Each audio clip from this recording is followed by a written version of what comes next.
Bom dia, irmãos, graça e paz a todos vocês. É uma alegria a gente poder ter a liberdade ainda de compartilhar da palavra do Senhor.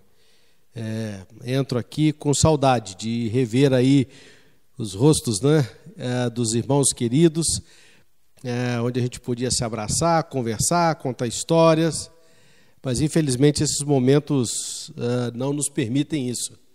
Contudo, deixo meu abraço aí a cada um de vocês, agradecendo a Deus pela sua vida, por esta congregação, pela importância dela nesse bairro, agradecendo a Deus pelo Rogério, pelo Hélio, que tem se empenhado em estar transmitindo a palavra de Deus através dos seus dons, talentos e tudo que são e tudo que tem, louvado seja o Senhor.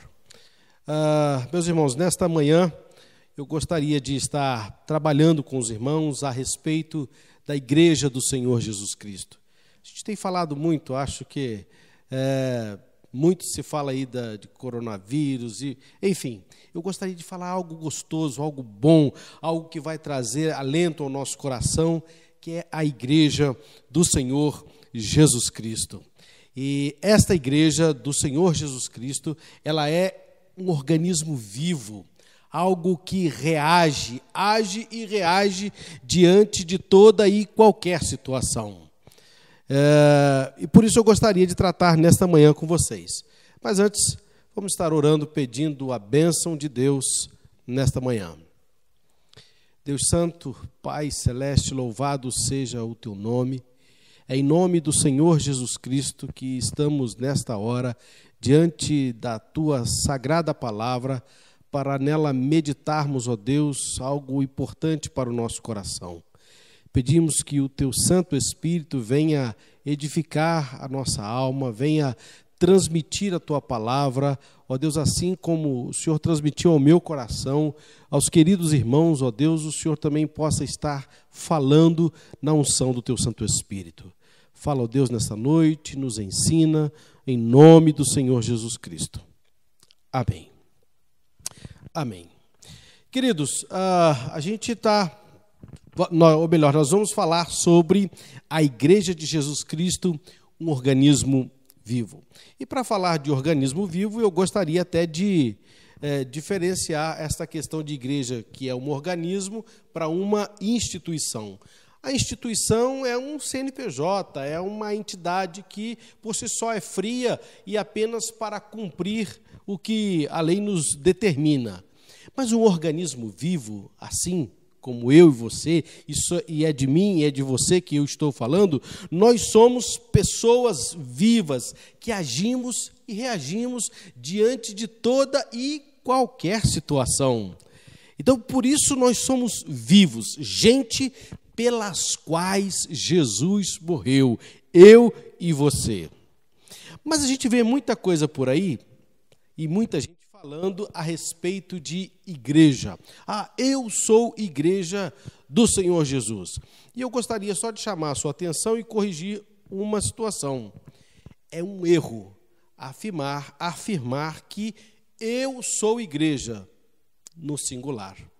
A igreja, ela não existe em uma só pessoa, mas a igreja, ela é constituída por aqueles que são chamados para adorar ao Senhor Jesus.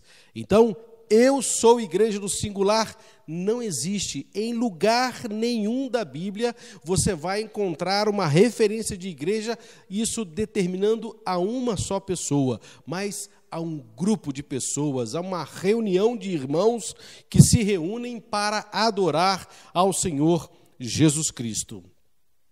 E para isso eu gostaria até de ler um texto com vocês, que está em Atos, capítulo 12, versículo 5, que nos diz assim: Pedro, pois, era aguardado na prisão, mas a igreja fazia contínua oração por Deus a ele. Ou seja, igreja por si só, fisicamente, estruturalmente, institucionalmente, não ora. Logo, estamos falando de irmãos que estavam orando pela pessoa de Pedro. Ainda mais um texto da palavra de Deus, está em Atos 9:31, que nos diz assim: assim, pois, as igrejas em toda a Judéia, Galiléia e Samaria tinham paz e eram edificadas e se multiplicavam, andando no temor do Senhor e na consolação do Espírito Santo. Ora, instituição não pode fazer isso. Logo, a menção de igreja está se referindo a pessoas como eu e você, que nos reunimos para orar, cantar e louvar ao Senhor Jesus. Então, ratificando, igreja não é uma só pessoa. Uma só pessoa não constitui igreja. Igreja é o ajuntamento, o agrupamento de pessoas que se reúnem para louvar ao Senhor Jesus Cristo.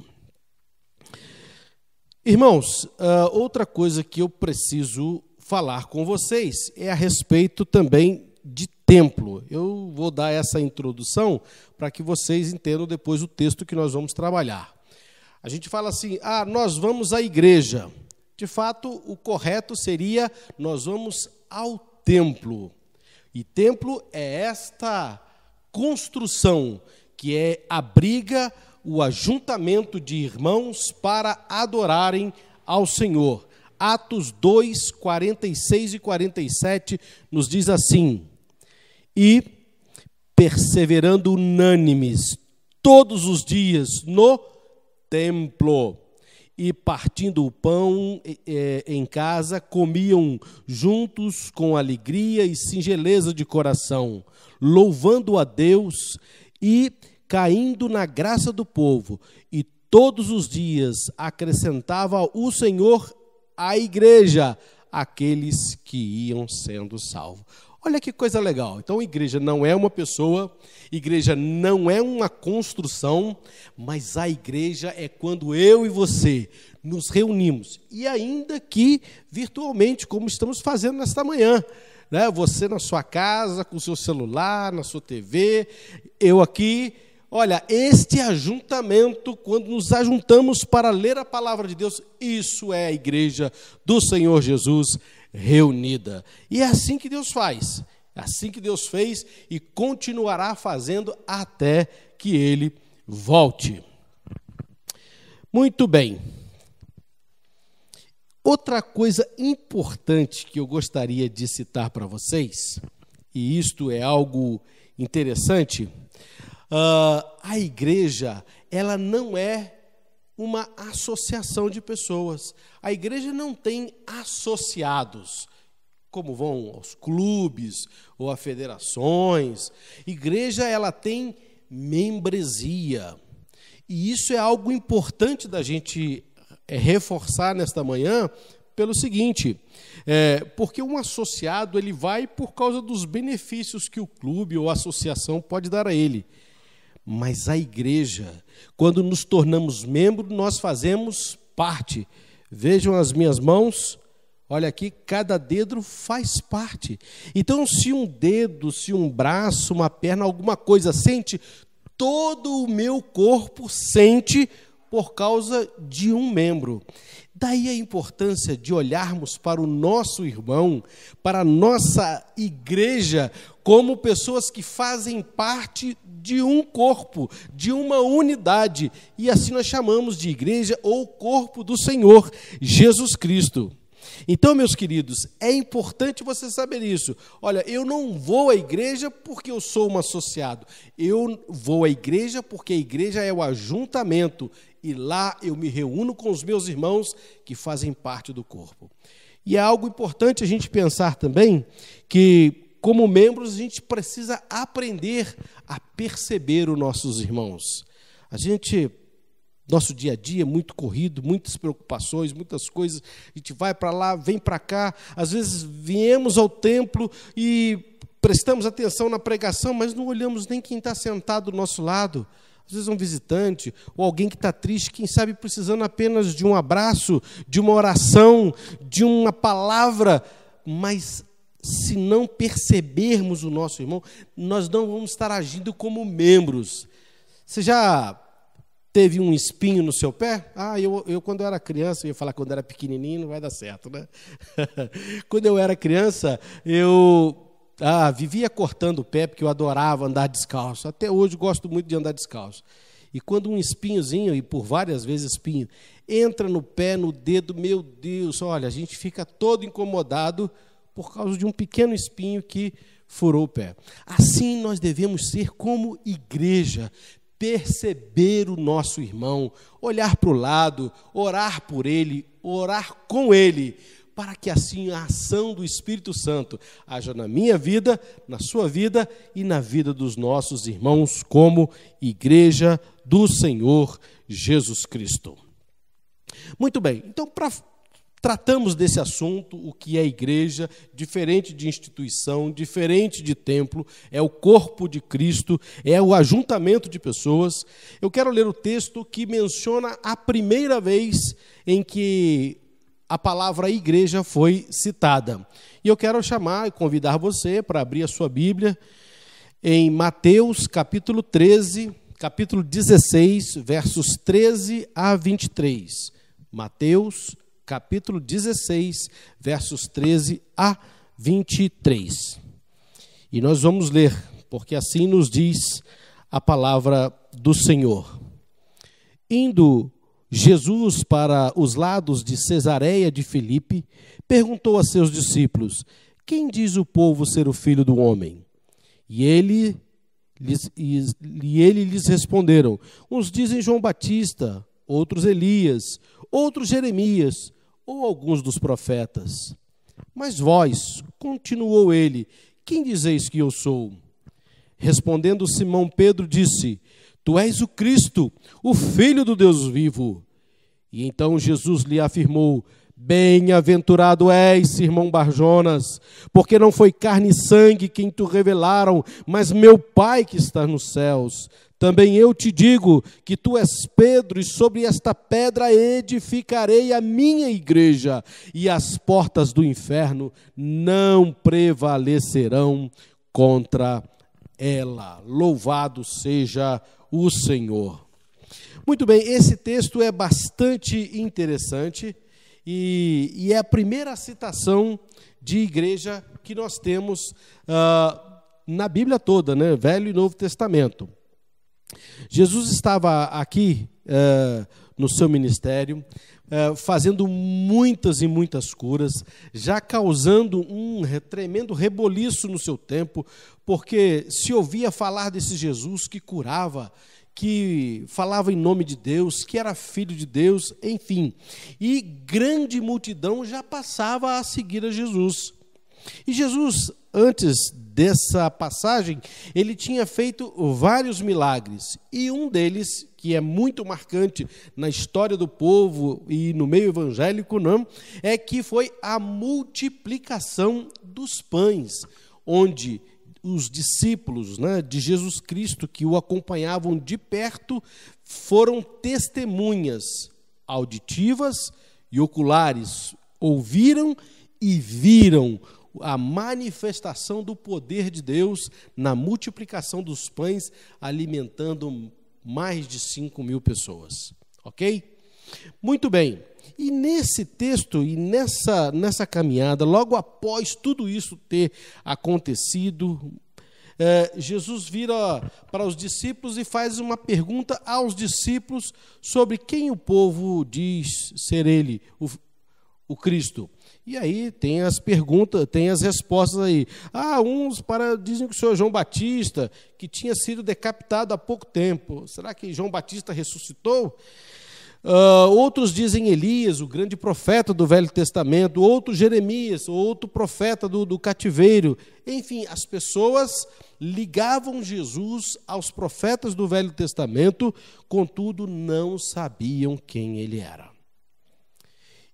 E quando os discípulos respondem para Jesus o que os outros dizem, muito fácil, né? O que o Hélio acha? O que o Rogério acha? O que você... você responde sem problema. O problema da resposta é deles. Contudo, Jesus vira para os discípulos e diz: mas e vós? Quem dizeis que eu sou? Bom, a pergunta passa a ser pessoal naquele momento. Eu imagino que um silêncio tremendo correu naquele lugar, um olhou para o outro, e aí? O que nós vamos responder? E diz a palavra de Deus que Pedro se levanta e diz: Tu és o Cristo, o Filho do Deus vivo. E Jesus aprova a sua resposta, mas diz que esta resposta não vem dele mesmo, não foi carne e sangue, ou seja, não foi do teu próprio conhecimento, do teu próprio entendimento que você descobriu isso, Pedro, ou que você responde isso, mas porque o Pai o revelou, ou seja, a noção, saber quem é Deus, não é algo que naturalmente o homem pode chegar e determinar, não, porque Deus é quem nos escolhe, Deus é quem vem até nós, Deus é quem age, Deus é quem se revela para nós. Nós não achamos Deus, mas Deus nos acha, Deus faz de nós novas pessoas, novas criaturas. Assim como foi a resposta de Pedro, ratificada por Jesus, foi meu Pai quem tu revelou. E aí ele parte, que sobre esta, tu és Pedro, e sobre esta pedra edificarei a minha igreja. Então, meu querido irmão, nada do que eu e você possamos fazer, entender, determina quem é Deus. Mas o próprio Espírito de Deus, que é manifestado em nós, nos faz entender, saber e crer quem é Deus. Nós não cremos para sermos salvos, mas porque somos salvos, nós cremos na pessoa de Jesus Cristo. Muito bem, então esta resposta foi fantástica, não veio de Pedro, veio do próprio Espírito de Deus. E aí eu queria falar sobre esta afirmação de Jesus Cristo aos discípulos e também toda a multidão que estava com ele, a respeito da igreja. E ele diz: também eu te digo que tu és Pedro, sobre esta pedra edificarei a minha igreja, e as portas do inferno não prevalecerão contra ela. Bom, quem tem aí uma história da Igreja Católica Romana, sabe que a Igreja Romana, ela, baseada nesse texto, ela atribui a Pedro como o primeiro Papa da Igreja Católica Romana. E por aí, por sequência, instituiu-se o sistema papal. Contudo, a pergunta é: a que Jesus se referia sobre esta pedra edificarei a minha igreja? Será que ele estava falando de Pedro? Talvez ele estivesse falando da declaração de Pedro: Senhor, tu és o Cristo, o Filho do Deus vivo. Será que é esta a referência que Jesus diz que vai edificar a sua igreja? Não, meus irmãos. Jesus Cristo estava falando dele mesmo. O próprio Cristo é a base da igreja. Sobre esta pedra, quando Pedro diz: olha, tu és o Cristo, o Filho do Deus vivo. Quando Pedro diz que tu és o Cristo, é sobre esta, não a afirmação de Pedro, mas apontando para Cristo, é que o próprio Cristo diz: olha, é sobre esta pedra, a base do próprio Cristo em mim, a igreja será edificada. Jesus faz um negócio legal aqui, um trocadilho, né? Tu és Pedro, e sobre esta pedra edificarei a minha igreja. Mas é um negócio interessante, que quando a gente vai olhar, você sabe que o Velho Testamento ele foi escrito no grego. E quando a gente vai procurar saber, a palavra que Jesus usa para dizer tu és Pedro, ele chama Pedro de Petros, que quer dizer fragmento de pedra. Mas quando ele diz sobre esta pedra edificarei a igreja, ele usa a palavra Petra, que quer dizer rocha, pedra firme. Dá para entender o trocadilho agora? Sobre esse fragmento de pedra aí, Pedro, olha, não é sobre isso que a igreja vai ser edificada, mas sobre a rocha, a pedra que o próprio Deus determinou para que se constituísse a igreja. Muito legal isso, e eu achei muito interessante essa situação. Então, nós estamos vendo aqui que a declaração de Pedro, e nem o próprio Pedro, tem a ver com o que o Senhor Jesus quis dizer a respeito dos fundamentos da igreja. Não é sobre a declaração, nem sobre Pedro, mas sobre si mesmo, Jesus Cristo. E eu gostaria, então, para a gente trabalhar o texto, falar sobre as quatro afirmações que o Senhor Jesus, neste texto, faz a respeito da igreja. E a primeira afirmação que ele faz é que Jesus, ou ele mesmo, é o fundamento da igreja. Vejam, os irmãos, os versículos 18, que Jesus diz, olha, também eu te digo, tu és Pedro, e sobre esta pedra edificarei a minha igreja.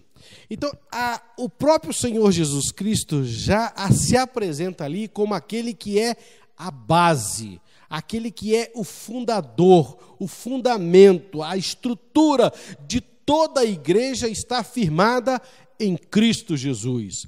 E eu gostaria de citar para os irmãos alguns textos onde nós podemos estar lendo a respeito de irmãos que escreveram acerca desse falar de Jesus.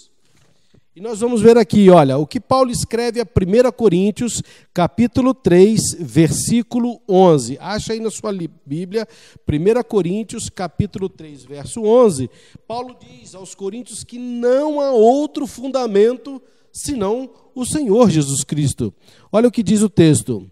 Porque ninguém pode lançar outro fundamento, além do que foi posto, o qual é Jesus Cristo.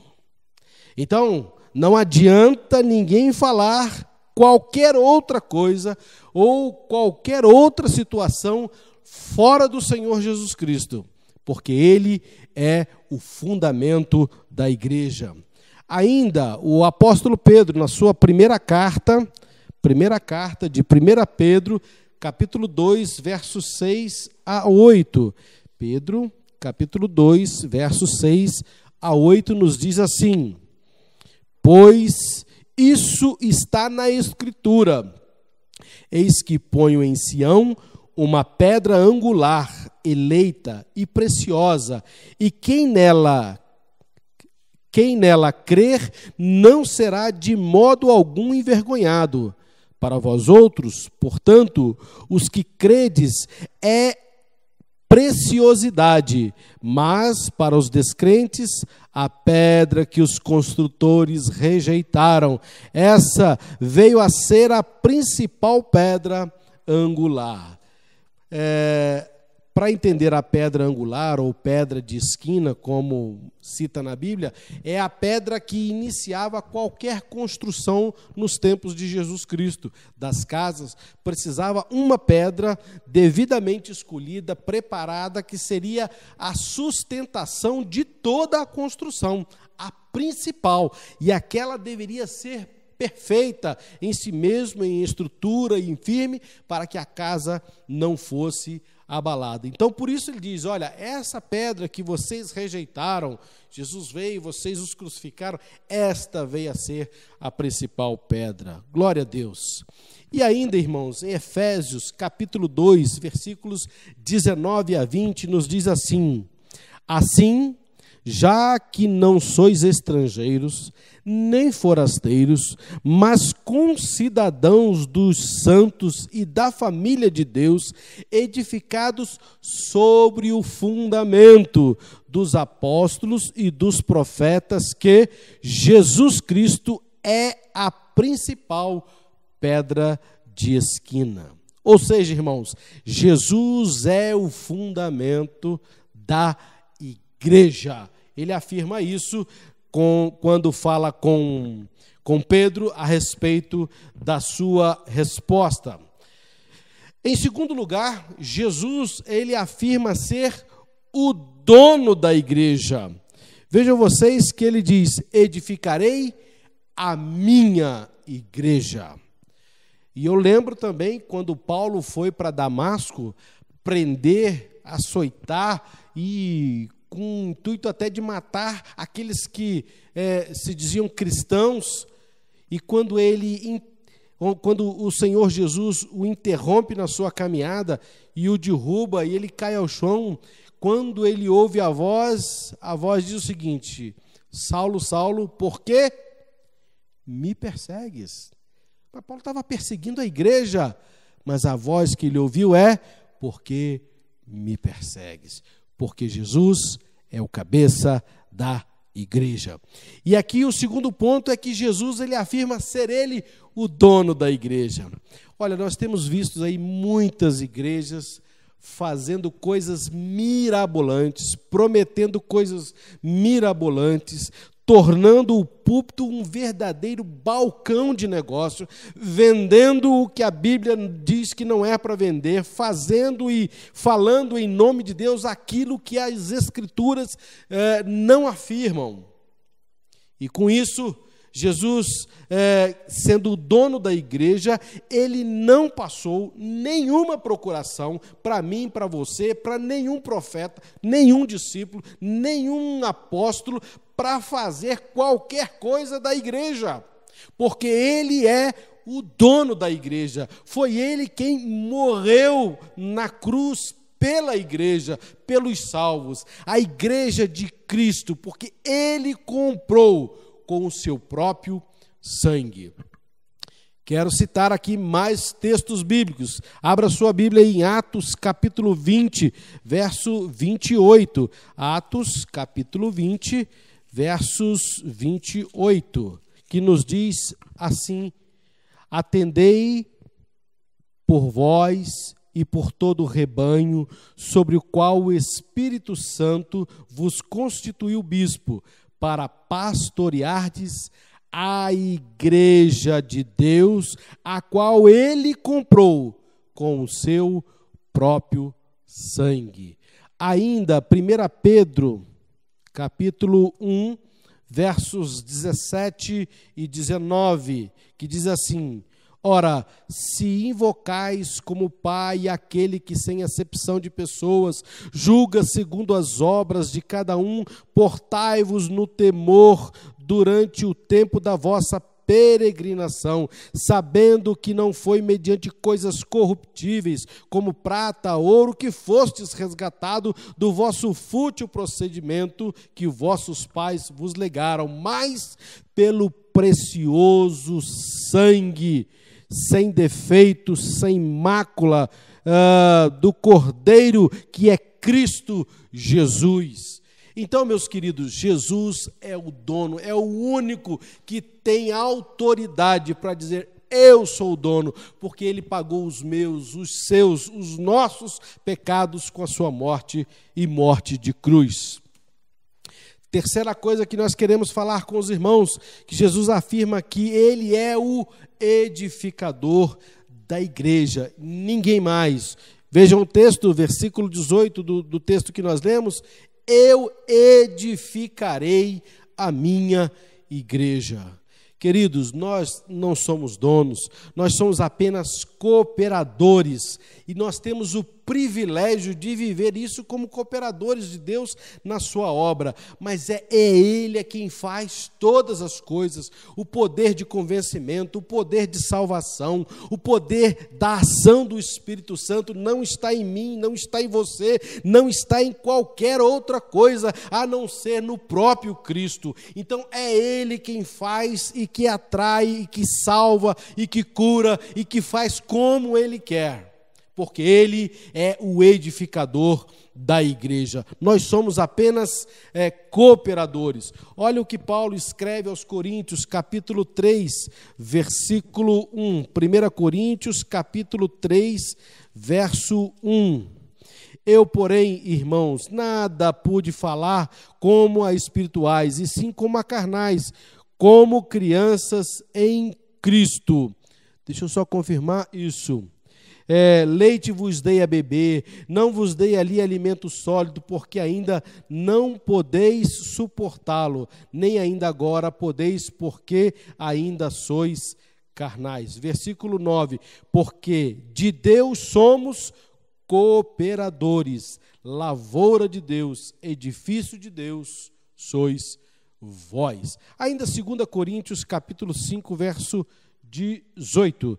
2 Coríntios, capítulo 5, verso 18, que nos diz assim: ora, tudo provém de Deus, que nos reconciliou consigo mesmo por meio de Cristo Jesus e nos deu o seu ministério da reconciliação. Nada nós podemos fazer, nada do que nós fizermos pode resolver alguma coisa para efeito de salvação daqueles que são chamados em Cristo Jesus, porque Ele é quem faz, Ele é quem edifica, é Ele quem detém todas as coisas. E por fim, Jesus afirma que Ele é o protetor e a força da igreja. Ele diz: e as portas do inferno não prevalecerão contra ela. Note que esta afirmação de Cristo, ele afirma que as portas do inferno é que não prevalecem contra a igreja. A gente costuma ouvir aí, porque o inferno, porque o diabo vem e ataca. Meus queridos, a militância da igreja é de ir, é de caminhar, e é contra o inferno. Porque no inferno lá, o diabo, os seus anjos, que têm agregado pessoas e frustrado pessoas e levado pessoas à perdição, é lá que a igreja tem de ir e pregar o evangelho. E diz o Senhor Jesus que estas portas infernais não prevalecerão contra a igreja. Vejam que a força da igreja também está estabelecida no próprio Senhor Jesus. Então, nós vemos que a igreja não está fundamentada em cima de homens, a igreja não está fundamentada na pedra que não pode ser abalada, e quando aceitamos a Cristo, não é uma aceitação tabajara, seus problemas acabaram, não, porque o próprio Cristo é Ele quem assume a direção da nossa vida. E não é como se fazem por aí, vendendo soluções. Jesus Cristo nos garante vida eterna. Leia na sua Bíblia, Tito 3,17, 1 João 2,25. É Ele quem nos garante vida eterna. E por fim, eu quero concluir nesta manhã com você esta palavra, para que você glorifique a Deus, porque você não faz parte de uma instituição, mas do corpo de Cristo. Lembrando, Jesus é o fundamento da igreja, Jesus é o dono da igreja, Jesus é o edificador da igreja, Jesus é o protetor e a força da igreja. Nós somos a igreja, não somos associados, somos membros do corpo de Cristo. Por isso, testemunhamos na Santa Ceia que fazemos neste ato, que fazemos parte do corpo de Cristo como marco de quem somos e em quem nós cremos.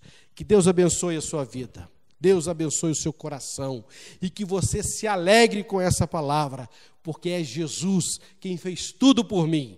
Então, nada do que qualquer outra pessoa possa fazer adianta alguma coisa se não vier do próprio Senhor Jesus. Então, creia nisso, que é Jesus Cristo quem pessoalmente morreu por você para que tenhamos vida e vida eterna.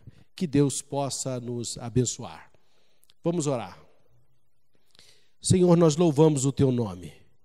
Louvamos o Teu nome, Deus, porque nós cremos na Tua palavra. E como aprendemos aqui nesta lição que o Senhor deixou a Pedro, aos discípulos, à multidão, ao povo de Israel e por todos aqueles que leem a Tua palavra. O Senhor é o fundador da igreja, é o edificador da igreja, é o protetor da igreja, é quem está presente conosco em todo o tempo. Por isso, ó Deus, em nome de Jesus, com o Teu Santo Espírito, blinda, ó Deus, a nossa mente e o nosso coração, para que não sejamos desviados da Tua verdade, mas, ó Deus, creiamos na Tua palavra, tendo certo que o Senhor é alfa e ômega, é o princípio e o fim de todas as coisas. e assim possamos te testemunhar com aquilo que falamos, vemos, ouvimos, por onde formos, possamos testemunhar que Jesus Cristo é o único que pode nos garantir a vida eterna. Obrigado porque nesta manhã podemos louvar o teu nome e compartilhar a tua palavra em nome de Jesus Cristo. Amém. Que Deus te abençoe. Um grande abraço.